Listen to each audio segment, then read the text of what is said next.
biasa. Robbi israh li sadri wa yassir li amri wahlul 'uqdatam min lisani yafqahu qouli. Nah, ayah bunda seperti pepatah mengatakan bahwa guru akan datang kalau muridnya sudah siap. Nah, kita coba memposisikan diri dulu sebagai murid ya, ayah bunda. Sama juga nih, Karlan juga belajar sama Kak Eka nih. Nah, supaya ayah bundanya siap, boleh dikomen dulu ya. Tapi kalau tadi kan komen absensinya nama sama kota nih. Nah, Kahlan coba kita yang siap belajar hari ini boleh dikomen dulu dengan ini makan malam atau makan sore tadi apa, kemudian siap belajar gitu ya. Misalkan tadi makan sorenya eh, cumi balado. Nah, cumi balado siap belajar. Nah, atau misalkan sayur lodeh siap belajar. Nah, boleh ya kita tunggu dulu sebelum Kak ngasih materi. Kak Harlan tanya ke siapa ayah bundanya siap belajar atau tidak. Ya, boleh silakan di chat dulu deh. Misi. Nah, ada Bunda Mesya nih, bubur ayam kayak siap belajar. Bubur ayam siap belajar nih. Ada yang lagi? Ayam suwir pedas siap belajar, lele rempah siap belajar, mie ayam, nasi pecel. Ini mie ayam malam-malam ya? Aduh pas hujan nih enak nih. Ikan nila siap belajar, Masya Allah. Ikan nila kakak. Ini ngomongin kuliner jadi lapar nih kakak. Ada nugget nugget cem ya, nugget cem, gulai gulai ayam, orek tempe, ikan nila, seblak seblak. Nah kalau seblak nih dari Bandung nih kayaknya nih. Seblak siap belajar, nasi pecel, lele rempah, makan sorenya seblak. Aduh, makan sore seblak deh kakak luar biasa. Kue tiaw Bunda Leni, kue tiaw nih siap belajar. Ada lagi? 1, 2, 3, 4, 5, 10, 20 orang. Alhamdulillah. Kayaknya mewakili dah kakak. Iya. Mewakili ayah bunda semua yang siap belajar parenting Naboya bersama kakak malam ini. Kita buka dulu dengan doa pemuka majelis. Waditubillahiroba bil islamidina wabi Muhammadin Nabi wa Rasulullah rabbil zidni ilman wa dzukni fahman. Kita sapa dulu KK-nya nih Ayah Bunda. Alhamdulillah sudah hadir di tengah-tengah kita. Assalamualaikum warahmatullahi wabarakatuh KK. Waalaikumsalam warahmatullahi wabarakatuh. Sehat KK. Alhamdulillah. Terakhir kita ngisi kelas ini ya, kelas kisah sebelum tidur KK. Kisah sebelum tidur, 12 kisah tentang sahabat Nabi yang mudah-mudahan menginspirasi adik-adik. Nah, ya Bunda, izin informasi dulu deh.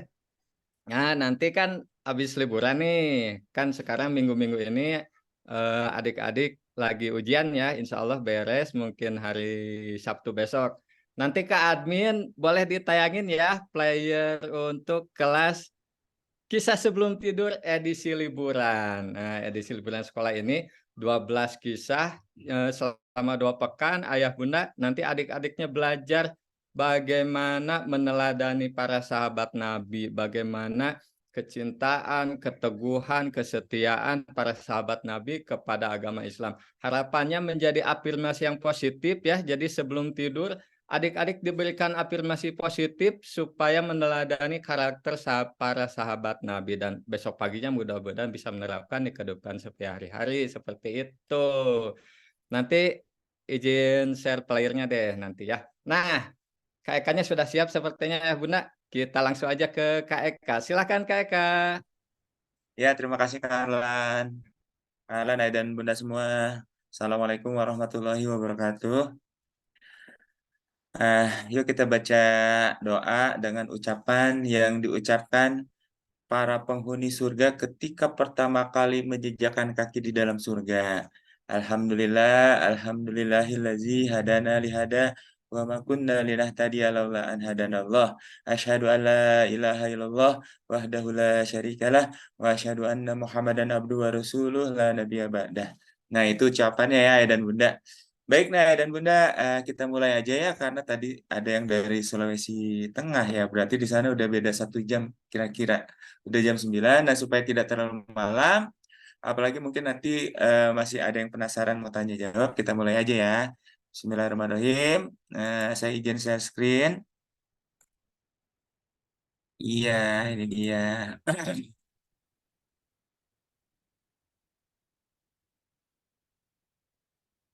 Sebentar, agak kehalangan benar. Oke.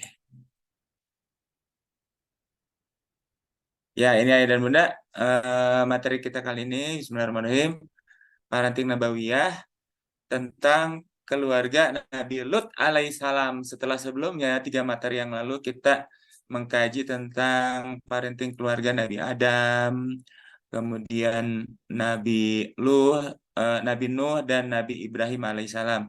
Sekarang kita bahas tentang Nabi Lut alaihissalam. Bagi yang belum dapat materi yang lalu-lalu, insya Allah nanti kita adakan lagi ya, karena kita materi masih banyak nih ke depannya.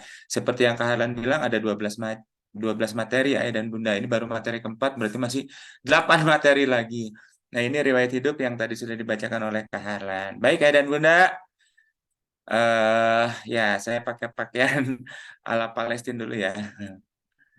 Nah, pendidikan yang kita ambil dari Nabi Lut alaihissalam ini adalah inspirasi pendidikan seksual dalam Islam. Walaupun tidak selalu tentang hal-hal yang berbau seksual ya, seperti yang nanti akan kita lihat. Nah, ayah dan bunda, sebelum kita mulai, saya pengen ayah dan bunda relax dulu, kita susun puzzle dulu ya. Ini gambaran tentang kira-kira umat Nabi Lut deh yang sedang diazab sama Allah ya. Ini ada sederhana aja, ada 6 potong puzzle. Sekarang silahkan di tempat yang A, di kotak A itu, potongan puzzle-nya nomor berapa nih ayah dan bunda? Nomor 1, nomor 2, nomor 3, 4, 5, atau 6. Silakan. Ini di chat ya Kak Eka ya? Iya, dicat aja deh, Oke, boleh. biar Ayah nggak bun, noise ya. silakan kita ini dulu deh. Seru-seruan dulu. Nomor 5 nih, ada yang sudah jawab Nomor 5, 5. 1. Oke, ada lagi yang lain? Ada lagi? Boleh Bunda silakan di sini di chat ya. Ada yang jawab nomor 4 juga nih. Ya, udah ya. Ada lagi 5, nggak? 6 nih. Ya, banyak deh Kakak. Oke. Nah, yang benar, yang A itu ada nomor 5. Tadi siapa yang nomor 5? Benar ya. Walaupun kita bukan benar salah, yang penting seru-seruan aja dan bunda. Sekarang yang B nomor berapa? Gampang ini sih.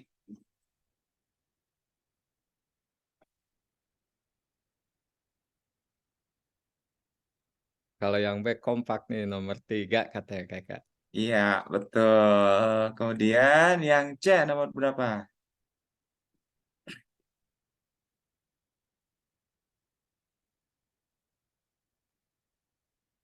Coba kita cek yang C. Sudah ada yang jawab belum ya? Nomor 4 Kakak nih. Nomor 4. Iya, betul. Sekarang yang D. 1, 2, atau 6?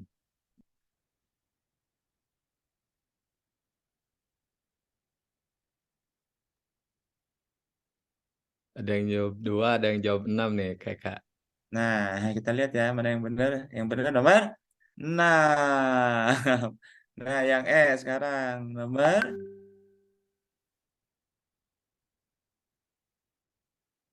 Nomor 2 nih. iya, nomor 2, dan yang F nomor 1. Nah, ini cuma sekadar ilustrasi bahwa ketika orang-orang umat-umat dahulu, umat-umat Rasul dulu melanggar aturan Allah itu azabnya keras banget gitu ya. Ya, kalau kita sih juga mungkin ada beberapa yang sedikit mengalami tapi tidak seluruhnya, dan itu adalah rahmat kehadiran Rasulullah SAW ya. Dan ini juga menunjukkan bahwa apa yang disampaikan dalam Al-Quran itu benar-benar harus sesuatu yang harus kita kaji banget, karena serius banget. Begitu kita tidak mengikuti, maka akibatnya akan seperti ini. Nah, itu yang kita pelajari dari umat-umat terdahulu ya, ngeri banget. Nah, ayah dan bunda, ini adalah sebuah situs reruntuhan bekas galian dari sebuah kota. Nah, ini kotanya nih. Di kota ini terletak di bawah Gunung Vesuvius. Nah, kotanya namanya Pompei ya dan bunda ya. Ketika gunungnya meletus, itu langsung dilanda lahar dengan cepat. Kapan terjadinya? Terjadinya pada tanggal 24 Oktober tahun 79 Masehi, dan kenapa? Ada yang tahu nggak? Kenapa Pompei dari sudut pandang agama kita ya, dari sudut pandang Islam ya, bukan dari sudut pandang sains atau sejarah dan yang lainnya. Tapi kenapa dari sudut pandang akidah nih? Kenapa Pompei diazab sama Allah? Ini kan nggak terlalu jauh nih kalau yang kaum Nabi Lut itu kan sebelum Masehi ya, jauh sebelum Masehi. Kalau ini sesudah Masehi nih, sampai kelihatan bekas-bekasnya. Kira-kira kenapa? Ada yang tahu nggak? Dicat aja deh ya.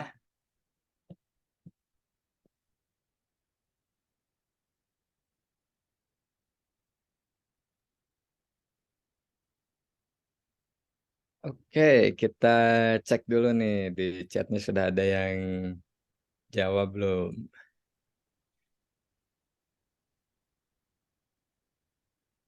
Ada Bunda Lina nih kayak Kak dari Kota Banjar. LGBT katanya kayak Kak. Iya, Penyimpanan. bener banget. Nggak perlu banyak Bunda yang jawab. Ternyata jawaban pertama udah langsung bener. Alhamdulillah, Masya Allah. Karena faktor LGBT ya, terutamanya. Selain faktor-faktor yang lain, apa kebiasaan seksual yang berlebihan dan sebagainya. Nah, sekarang kita bicara tentang Nabi Lut. Nah, bicara tentang Nabi Lut, kita bicara sebuah negara, sebuah wilayah sekarang. Kira-kira di wilayah mana nih kaum Nabi Lut berada? Di negara mana sekarang? Ada yang tahu nggak?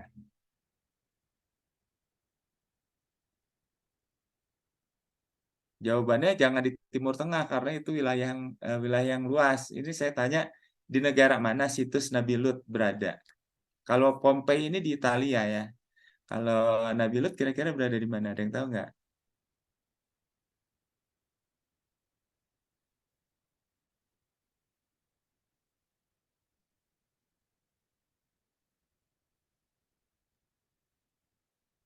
Coba kita cek dulu nih chatnya. Dari Bunda Endah ada yang jawab Jordania, ada Bunda Lutfi dari Iran kayak Kak. Ada Ya, ada lagi yang Nabila lain. juga dari Irak nih. Irak, oke. Nah, Ayah dan Bunda, situs Nabi Lut ini ada di Laut Mati. Nah, Laut Mati itu perbatasan antara Palestina dan Yordania. Tepatnya dialiri oleh Sungai Yordan namanya ya. Jadi bisa kita bilang yes, di Palestina lah ya, antara Palestina dengan Yordania, Ayah dan Bunda. Jadi ini kalau kita bicara tentang Palestina, itu banyak banget sejarah Nabi berada di sana. Ada Nabi Ibrahim, Nabi Lut sendiri, ya kan? Terus ya Nabi Muhammad SAW sendiri bahkan juga mengunjungi wilayah Palestina, terutama di Masjidil Aqsa ya. Di sana sampai ada ulama yang menyatakan kenapa sih kalau Allah mau kan sebetulnya Mi'raj itu dari Mekah langsung ke Sidratul Muntaha, ya kan nggak usah ke Palestina dulu, ke Masjidil Aqsa dulu. Tetapi kenapa harus ada Isra, yaitu menjalankan perjalanan Nabi Muhammad dari Mekah ke Baitul Maqdis dulu. Kenapa harus ke situ dulu? Kenapa nggak langsung aja? Padahal kalau Allah mau bisa. Nah itu ada juga yang berpendapat bahwa di Palestina di Masjidil Aqsa inilah jarak terdekat dari bumi ke langit, gitu ya. Ya kira-kira kayak gitulah. Jadi ketika kita bicara tentang Nabi Lut, seharusnya kita ingat juga tentang saudara-saudara kita di Palestina sekarang. Masya Allah ya. Keren banget nih pokoknya.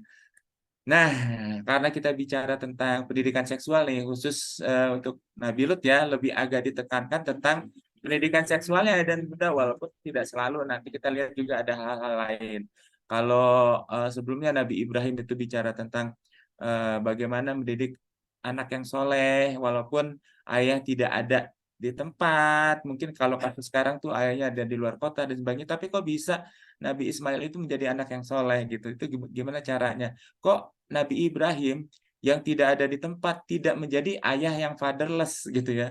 Atau Nabi sebelumnya Nabi Nuh bagaimana menghadapi kedurhakaan seorang anak?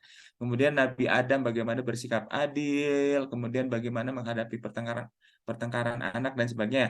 Nah, sekarang kita bicara tentang pendidikan seksual pada anak khusus ketika kita bicarakan tentang Nabi Lut. Nah, ayah dan bunda tahu nggak, bila tidak ada pendidikan seksual pada anak, akan membuat anak jadi apa? Nih, kira-kira bayangin kalau anak itu tidak diberikan pendidikan seksual, anak jadi apa? Jadi gimana gitu? Kalau bisa sih satu kata aja. Jadi,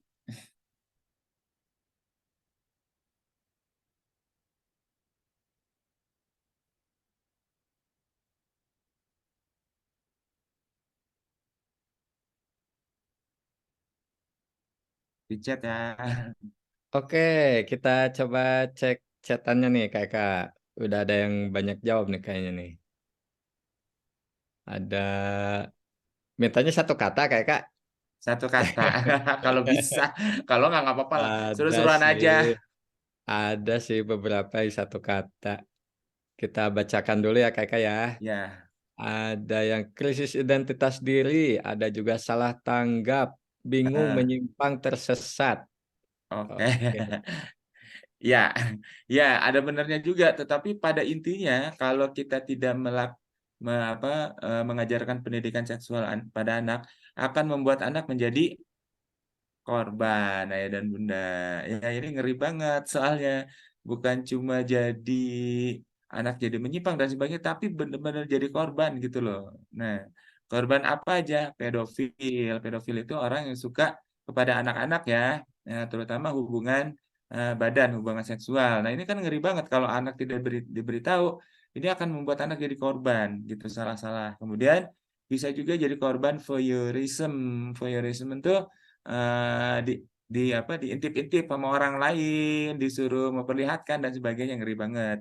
Kemudian bisa jadi korban juga exhibitionism, yaitu ketika anak dipaksa melihat, mohon maaf ya, bagian tubuh yang terlarang dari si pelakunya, kayak gitu. Dan pelecehan. Wah, ini ngeri banget ayah dan bunda. Jadi pendidikan seksual pada anak itu sebetulnya ditekankan banget dalam Islam, ayah dan bunda.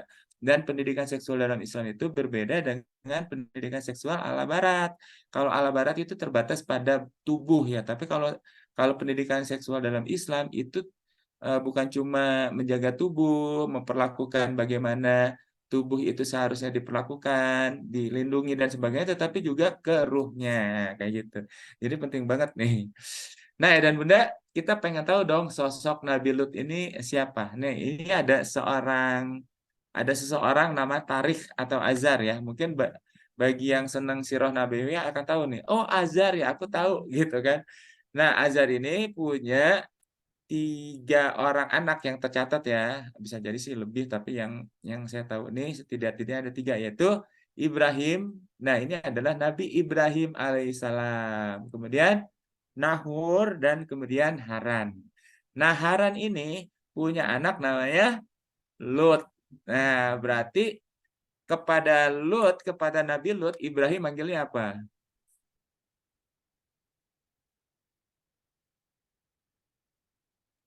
Nah, boleh silakan dijawab dulu ya, ya Bunda, di chat ya. Nabi Lut ke Nabi Ibrahim apa Nabi Nah, Ibrahim ke Nabi ya Lut nih? boleh deh, dua-duanya sama. Yang dua-duanya Ada ditanyain. jawab paman, ada jawab keponakan nih kakak. Iya betul.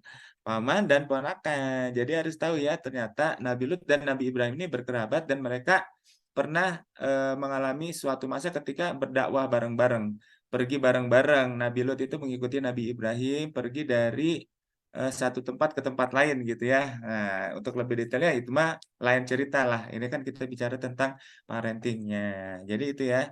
Nah, Azar sendiri kita tahu adalah seorang pembuat berhalanya Raja Namrud ya.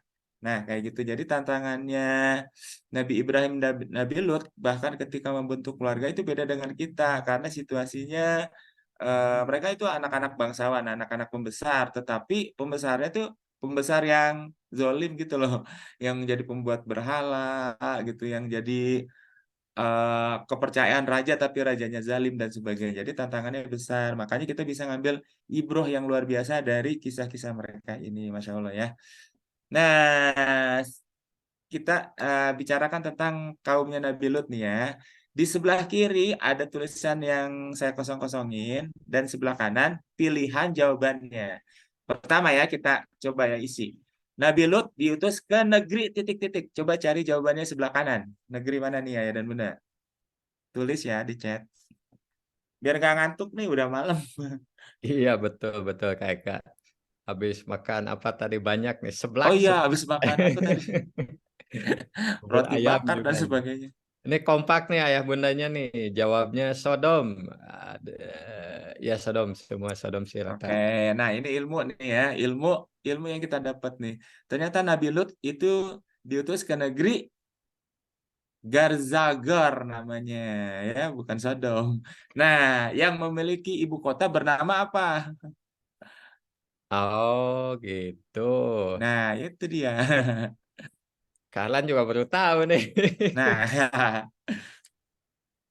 ibu Ibu kotanya namanya. kotanya bernama, dijawabnya Sodom lagi nih. Ada juga yang jawab Nah, Babilonia. nah, ibu kotanya baru bernama Sodom ya. Jadi Sodom itu ada di wilayah Garzagar gitu ya. Sekarang kota ini sudah jadi laut mati ya dan bunda seperti tadi kita sampaikan. Penduduknya sangat apa? Baik-baikkah di sana atau sebaliknya atau gimana nih? Penduduknya sangat.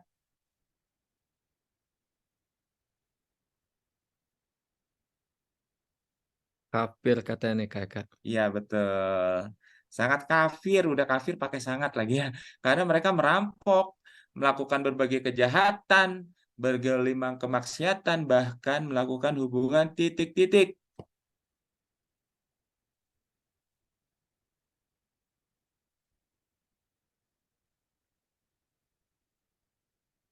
Homoseksual nih. Udah Ya, ada yang jawab. ini terkenal banget ya, dosa yang titik-titik dilakukan sebelumnya.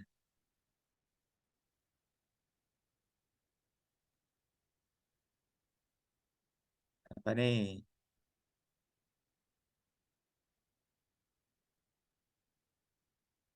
Belum pernah ada katanya kakak. Belum pernah dilakukan sebelumnya. Jadi ayah dan bunda bayangin nih, eh, kalau kita kan sekarang lagi perang nih terhadap kampanye LGBT ya kan, mereka bilang itu hak asasi dan sebagainya.